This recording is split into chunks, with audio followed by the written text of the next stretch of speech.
A Rádio USP apresenta USP Analisa. Meia hora analisando assuntos atuais que envolvem a vida do cidadão e da universidade, sempre com um convidado especial. USP Analisa.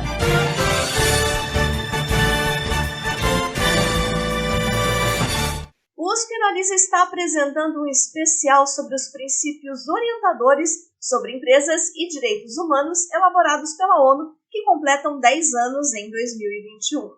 Neste segundo programa, a gente segue conversando com o professor da Faculdade de Direito de Ribeirão Preto da USP, Eduardo Saad Diniz, com as doutorandas também da Faculdade de Direito de Ribeirão Preto da USP, Vitória Vitti Laurentes e Sofia Bertolini Martinelli, que são, respectivamente, diretora do USP Business and Human Rights Working Group e coordenadora do USP Food Law. E também com o diretor da colaboração Angola-Brasil para a Transformação da Criminologia e Direitos Humanos, João Vitor Palermo. Quando a gente pensa, num primeiro momento, no tema direitos humanos e empresas, a tendência é associá-lo à iniciativa privada e suas grandes corporações. Mas é preciso lembrar que a administração pública também tem suas empresas. E a edição lançada em junho do IGCEST, que é um indicador que acompanha continuamente a governança das empresas estatais federais de controle direto da União, determinou que órgãos da administração pública vinculados ao governo federal deverão criar mecanismos para respeitar e promover iniciativas relacionadas aos direitos humanos. Que avaliação vocês fazem dessa iniciativa? Apenas para explicar essa iniciativa, Thaís, o IGCEST é um indicador de governança que está em vigor a partir de uma determinação do Ministério da Economia sobre os novos conceitos de avaliação da governança das empresas estatais, com um foco específico na prática de direitos humanos, ou até embasado na Lei de Responsabilidade das Estatais. Essa iniciativa, que conta aí com o apoio de outros ministérios, Ministério da Mulher, da Família, Direitos Humanos, tem um viés que busca provocar uma mudança comportamental, né? Com esse novo parâmetro em direitos humanos, as empresas vão responder a questões sobre disponibilização de canais de denúncia, referentes a descumprimento de códigos de conduta, códigos de integridade, além de mecanismos que impeçam retaliação. Então, basicamente, a iniciativa parte da submissão de um questionário que aborda temas como acesso das mulheres a cargos de liderança, políticas internas de contratação que sejam capazes de fomentar a diversidade, promoção hierárquica. E, na prática, as empresas devem criar canais de denúncia para receber essas queixas sobre integridade, ética, além da criação de mecanismos que permitam essas denúncias sem retaliação. Fato é, Thaís, que os indicadores, né? Então, o IGCEST é um indicador, eles simplificam e padronizam os dados de direitos humanos para agregar informações e permitir a sua comparação. São essas métricas que ajudam as empresas a identificar o grau de devida diligência em vigor para garantir o respeito aos direitos humanos. Embora existam discussões sobre como desenvolver parâmetros para indicadores confiáveis, mensurar os erros de medição e a qualidade dos dados, existe sim uma série de vantagens associadas à sua utilização, né? Então, quando a gente olha em nível internacional, agências como a ONU, Unicef, FMI, têm iniciativas de longo alcance para desenvolver indicadores estatísticos de temas em pautas mundiais, como desenvolvimento econômico, pobreza, desigualdade, entre outros. Essa mudança de perspectiva com a adoção de um indicador também sinaliza uma transformação na administração da legislação sobre direitos humanos. Então, em vez de pressionar cada estado e indiretamente cada empresa sob sua jurisdição a cumprir essas obrigações, os indicadores permitem realizar comparações, né? Então, mais do que isso, é importante dizer ainda que o IGCEST, como qualquer indicador, é inevitavelmente político e também enraizado em concepções bastante atreladas a problemas e teorias de responsabilização. Então, indicadores globais contemporâneos, para que possam, de fato, ser viáveis do ponto de vista da mensuração, além do alinhamento interno, né, com a legislação doméstica, dependem também de uma intensa cooperação, né, porque na lógica do indicador, o ônus da capacidade de conformidade é colocado sobre a empresa e não sobre os órgãos fiscalizadores. Então, indicadores de direitos humanos não são ferramentas técnicas e politicamente neutras, né? Em vez disso, são capazes de alterar, sim, o poder das relações, porque à medida que os indicadores se tornam peças centrais para a governança de direitos humanos e sistemas, passa a ser fundamental examinar como eles são produzidos, como que eles afetam a relação de poder global a partir de um viés de análise, inclusive geopolítico. Em março de 2021 desse ano, por exemplo, o Ministério da Economia participou do lançamento de um relatório da OCDE que traz recomendações específicas sobre governança das empresas estatais brasileiras.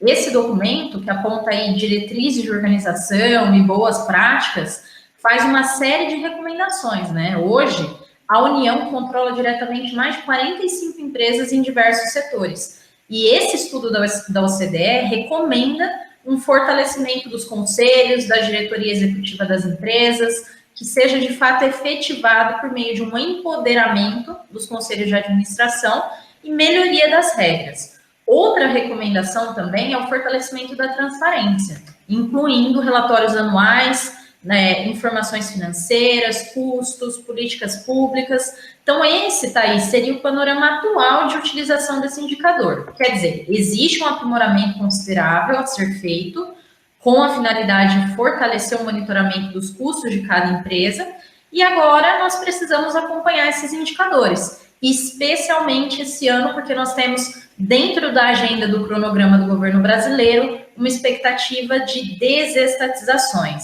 citando aí especificamente a venda de ativos importantes como a Eletrobras e os Correios. Em 2019, o Ministério do Trabalho foi extinto pelo governo de Jair Bolsonaro e se transformou em uma secretaria vinculada ao Ministério da Economia.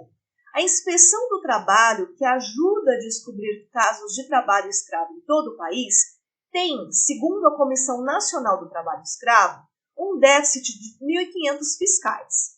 Além disso, em 2020, a verba para combater essa prática foi a menor em 10 anos. Como vocês analisam isso e que comparação é possível fazer com outros países nesse sentido, já que também há casos recentes de grandes corporações envolvidas em escândalos de trabalho escravo, como é o caso da Nike e do grupo sueco de lojas de roupas H&M. Em primeiro lugar, muito obrigado, Thaís, por abrir o espaço do USP Analisa para que possamos conversar um pouco sobre o nosso grupo de pesquisa e nossas investigações atuais. Muito obrigado também aos nossos ouvintes por estarem nos acompanhando e gostaria de agradecer também ao professor Eduardo e aos colegas de pesquisa pela oportunidade e dizer que é uma grande felicidade estar aqui discutindo temas tão importantes e complexos para serem discutidos no cenário contemporâneo. Como disse o professor Eduardo na intervenção inicial, o aumento do protagonismo das corporações no atual cenário tem impactado em diversas dimensões, e dentre elas no mundo do trabalho. A conexão entre empresas e direitos humanos e a escravidão moderna é de extrema importância, visto que atualmente a maior parte dos casos é encontrada entre as operações das cadeias de produção empresariais. A nível global, estimativas realizadas pela Organização Internacional do Trabalho, em parceria com a Walk Free Foundation, por exemplo, destacaram que mais de 40 milhões das vítimas de escravidão moderna, dentre essas, aproximadamente 25 milhões se encontram em situações de violência e coerção física ou psicológica, que são conhecidas como trabalho forçado. E dentre essas 25 milhões, 16 milhões estão envolvidas na exploração no setor privado, por meio das organizações privadas, então, em meio à exploração nas cadeias de produção empresariais, né? Esses casos, eles demonstram, né, esses casos, como você citou anteriormente, da Nike e da H&M, demonstram como as grandes companhias, elas têm se utilizado de modelos de negócios baseados no trabalho forçado e análogo ao escravo, na base das cadeias de suprimento, assim como no caso de outras violações de direitos humanos em cadeias de produção empresariais, que a Vitória ressaltou na sua intervenção anterior. Então, esses casos, eles podem ser inclusive utilizados para a construção de indicadores de trabalho escravo em suas modernas condições, que poderiam partir, por exemplo, do alto nível de terceirização e subcontratação das operações empresariais de produção para países onde há alto índice de vulnerabilidade socioeconômica da população, baixos índices de escolaridade, altos índices de desemprego e pobreza, além de insegurança alimentar. No contexto brasileiro propriamente dito, como você ressaltou na introdução da pesquisa, o agravamento da crise sanitária, no contexto da pandemia, ele rapidamente se tornou uma crise humanitária, né? E ele revela um aumento massivo do desemprego e de precarização do trabalho no cenário contemporâneo, que tem se mostrado propício para a exploração do labor em suas formas mais abusivas, como, por exemplo, a redução à condição análoga de escravo, que é um crime tipificado lá no nosso artigo 149 do Código Penal. E dentro desse contexto da pandemia, nós observamos também um grande desmonte e inúmeras iniciativas de desarticulação das operações dos auditores fiscais do trabalho, mas ainda assim as parcerias com a Polícia Federal tornaram possíveis diversas operações de resgate de pessoas escravizadas, né? Então a gente pôde perceber o quanto aumentou o número de pessoas sendo precarizadas no seu trabalho e também o aumento do número de vítimas da escravidão moderna e da redução à condição análoga de escravo no contexto brasileiro, né? Além desses casos que você ressaltou, Thaís, a gente também tem alguns casos paradigmáticos aqui no cenário brasileiro, como, por exemplo, o caso da Inditex Zara, né, que já tem um TAC, inclusive, celebrado sobre isso, e o caso da condenação do Brasil por omissão e negligência na condução das investigações e da punição respectiva prevista para o delito de redução à condição análoga de escravo, que foi o caso Brasil versus Fazenda Brasil Verde, no qual, infelizmente, nós fomos condenados na Corte Interamericana de Direitos Humanos por omissão e negligência na condução das investigações e da punição respectiva prevista para esse delito. E dentro das nossas iniciativas, né, como o USP Business and Human Rights Working Group, que a Vitória já ressaltou anteriormente, e também o COAMBRA, né, que é a colaboração Angola-Brasil, nosso objetivo é exatamente aprofundar as análises a respeito das atuais dinâmicas criminológicas e vitimológicas para que nós possamos endereçar novas estratégias, não só para o desenvolvimento da legislação e da regulação dessas práticas, mas também sugerir inovações nas estratégias de controle, de punição e de restauração desses conflitos, a fim de que nós possamos endereçar as modernas formas de seus desenvolvimentos e talvez pensar em possíveis soluções para o atual cenário contemporâneo. Bacana, João Vitor. E no campo da segurança alimentar, o papel das empresas tem sido cada vez mais questionado. Recentemente, a Nestlé divulgou que mais de 60% dos alimentos produzidos por ela não são, entre aspas, saudáveis. Estudos recentes também mostram o aumento da fome, da desnutrição e até mesmo da exploração do trabalho na cadeia de alimentos. Ao mesmo tempo, o Brasil produziu quase 40% dos alimentos no mundo em 2020. Vocês integram um projeto chamado USP Food Law, que trabalha com essa temática da segurança alimentar. O que as pesquisas de vocês mostram sobre isso e como que vocês exploram a interface entre segurança alimentar e direitos humanos nas empresas? Bom dia, Thaís. Gostaria primeiramente de agradecer o convite. É sempre um prazer poder dividir um espaço de fala com os meus amigos e colegas de pesquisa. Peço desculpas porque o meu vizinho aqui está fazendo uma reforma, então, eventualmente, vocês vão ouvir uma barulhada aí que não veio aqui da minha casa, né? Mas essa pergunta, ela é bastante ampla e ela contempla muitas das questões que nós buscamos justamente compreender hoje nessa iniciativa que é a USP Food Law, que nada mais é do que, na verdade, uma iniciativa especializada, um braço do Business and Human Rights Working Group, e que vai ser lançado aí nos próximos dias com um foco mais específico justamente nessas questões de direito à alimentação, segurança alimentar e regulação de alimentos. Na verdade, buscando endereçar aqui especificamente a sua pergunta, historicamente, o que nós vislumbramos, né, é um cenário global de ampliação e incremento da complexidade das cadeias produtivas de alimentos. Então, o que ocorre, na verdade, é um crescente protagonismo dos agentes econômicos, especialmente com a consolidação de uma indústria alimentícia e a produção de alimentos em grandes escalas e com grande capilaridade de redes de distribuição. Porque antigamente, né, a gente tinha o quê?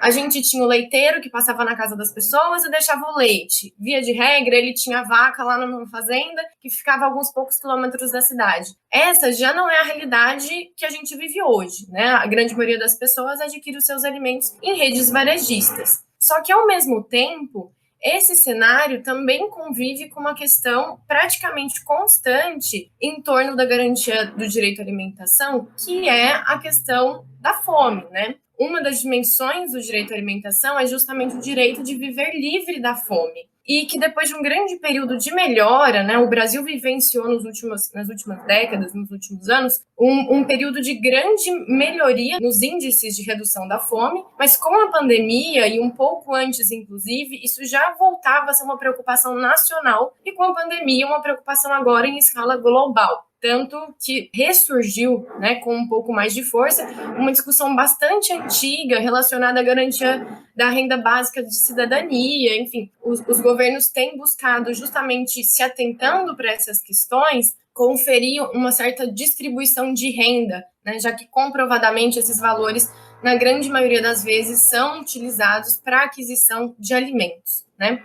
Então, é nesse sentido, e pensando exclusivamente nessa primeira dimensão do direito à alimentação, né, que na verdade é muito mais amplo do que simplesmente a ausência de fome, se nós olharmos para a nossa própria Lei de Segurança Alimentar e Nutricional, que é a LOSAN, fica muito claro que o direito à alimentação ele vai exigir não apenas que as pessoas não passem fome, mas que exista uma garantia, por exemplo, da qualidade nutricional desses alimentos, da sua adequação cultural, da sua adequação social. Daí nós já temos o nosso primeiro paradoxo, né, que é o surgimento de uma produção industrial de alimentos com evoluções tecnológicas que vem desde a Revolução Verde, com a promessa de que os produtos transgênicos, os agrotóxicos conseguiriam aumentar a escala produtiva, mas nada disso foi capaz de solucionar o problema da fome. Então, cada vez mais evidenciado que a fome não é um problema de produção de alimentos em si, mas de distribuição de recursos. Hoje, nós já discutimos, por exemplo, outras questões para além da fome que são associadas aos riscos à saúde decorrentes da alimentação resultante desse contexto histórico, como o aumento das doenças como diabetes, hipertensão, que estão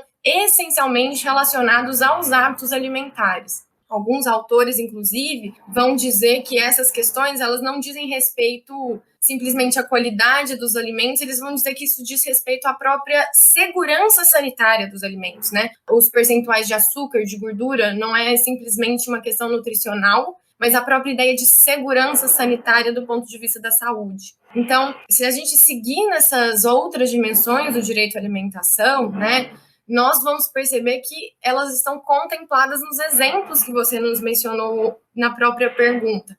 O caso da Nestlé e os alimentos não saudáveis, como eu mencionei, não é uma questão, né, dentro dessa perspectiva, apenas da qualidade nutricional, mas da própria segurança do ponto de vista da saúde dos consumidores. Isso, obviamente, sem prejuízo de outras discussões dentro da esfera de liberdade individual, mas são fatos dos quais a gente não pode, né, fugir. Nós precisamos discutir dentro desse contexto. Se nós olharmos aqui mais uma vez para o ponto da exploração de trabalho escravo, que também já foi trazido aqui, o trabalho escravo dentro das cadeias produtivas de alimentos, ele é, na verdade, né, um problema em mais de uma cadeia. Se nós olharmos para a produção de café, o caso Starbucks, se nós olharmos para a produção de chocolate, nós temos, historicamente, eventos que envolvem a Mars, a Nestlé, a Hershey's. Então, grandes empresas produtoras de chocolate, né, conhecidas no ramo. Nós temos histórico de trabalho infantil na produção de açaí nacional. Além disso, né, a gente tem uma interface com preocupações relacionadas aos sistemas alimentares, do ponto de vista da adequação social do alimento. Né? A ideia do trabalho escravo, ela vem da noção, né, o repúdio ao trabalho escravo na produção de alimentos, ela não decorre apenas da ideia de que o trabalho escravo é um problema, né, é por si só uma infração, mas a ideia de que a produção do alimento, ela está dentro de um sistema que tem que ser socialmente adequado, né, essas externalidades, elas devem ser mitigadas. A gente pode seguir aqui com outros casos conhecidos. Se a gente pensar na produção de animais de corte, né, a gente tem a questão do desmatamento legal. No caso do desmatamento legal, a gente dialoga aqui com a dimensão de sustentabilidade da produção de alimentos. Nós temos o caso da Operação Carne Fraca, cujos desdobramentos a gente até hoje, né, do ponto de vista jurídico, a gente permanece num cenário bastante incerto, né? De um lado, a Anvisa chegou a se pronunciar em não ter sido encontrado nenhum tipo de produto danoso à saúde dos consumidores, mas se efetivamente esse tipo de adulteração foi feita, seria certo, né, do ponto de vista moral, se nós pensarmos na dimensão moral de direitos humanos, o consumidor ele deve consumir esses produtos adulterados? essa comercialização, embora não danosa à saúde, do ponto de vista ético e moral, ela é correta, ela é admissível? Esses são alguns dos questionamentos que a gente pode trazer dentro dessa perspectiva. E no caso do direito à alimentação, especialmente, a gente enfrenta uma questão jurídica muito relevante que tangencia, obviamente, outros direitos humanos, mas que é a dificuldade em exigir juridicamente esse direito. Porque, diferentemente, por exemplo, do trabalho escravo, que existe, né, um reconhecimento internacional de repúdio em relação ao direito à alimentação, embora ele esteja contemplado na Declaração Universal de Direitos Humanos, existe uma certa resistência entre os países no reconhecimento daqueles diferentes níveis, né, deveres que são atinentes aos estados, né, aplicáveis à proteção desse direito que a Vitória já mencionou aqui, né, que são as questões de promover os direitos humanos, proteger, reparar, né, e respeitar. Não é comum nós termos notícias de pessoas que pleiteiam judicialmente a garantia do direito à alimentação ou reclamam que seu direito à alimentação foi violado. Nem mesmo aqui no Brasil, né, onde nós somos, de uma certa forma, uma exceção em relação a esse tema, porque nós constitucionalizamos expressamente o direito à alimentação e, além disso, implementamos uma legislação infraconstitucional, como eu mencionei, que é a Lei Nacional de Segurança Alimentar e Nutricional, que concretiza muito bem, do ponto de vista jurídico, essas diferentes dimensões do direito à alimentação. Mas nós seguimos ainda com uma certa dificuldade em garantir esse direito, a despeito do arcabouço jurídico, em tese, né, preparado para isso. Bom, a gente já falou um pouco sobre o que são e como se aplicam os princípios orientadores sobre empresas e direitos humanos elaborados pela ONU, que estão completando 10 anos em 2021. Agora nós vamos trazer alguns casos específicos envolvendo empresas e direitos humanos, principalmente as recentes tragédias socioambientais que aconteceram no Brasil, e também vamos explicar um pouco sobre dois conceitos importantes ligados ao nosso tema central: a justiça restaurativa e a vitimologia. Conversam conosco agora, além do professor da Faculdade de Direito de Ribeirão Preto da USP, Eduardo Sá Diniz, a pós-doutoranda também da Faculdade de Direito de Ribeirão Preto da USP, Cristina Rego de Oliveira, ela que é coordenadora do projeto USP Restaura, um centro especializado em justiça restaurativa, e falamos também com o professor da Universidade Estadual de Minas Gerais, Gustavo Marim, que é pesquisador do USP Restaura. Eu queria começar falando sobre essas tragédias socioambientais, que eu mencionei agora há pouco, que aconteceram em virtude de rompimentos de barragens de rejeitos de minério em Mariana e Brumadinho, em Minas Gerais. Elas são dois exemplos de violações de direitos humanos por empresas, porque não somente causaram danos ao meio ambiente, como também mataram pessoas e afetaram diversas famílias. Nós já falamos desses casos em outros USP Analisa, mas eu gostaria que vocês fizessem uma análise deles à luz dos princípios orientadores sobre empresas e direitos humanos.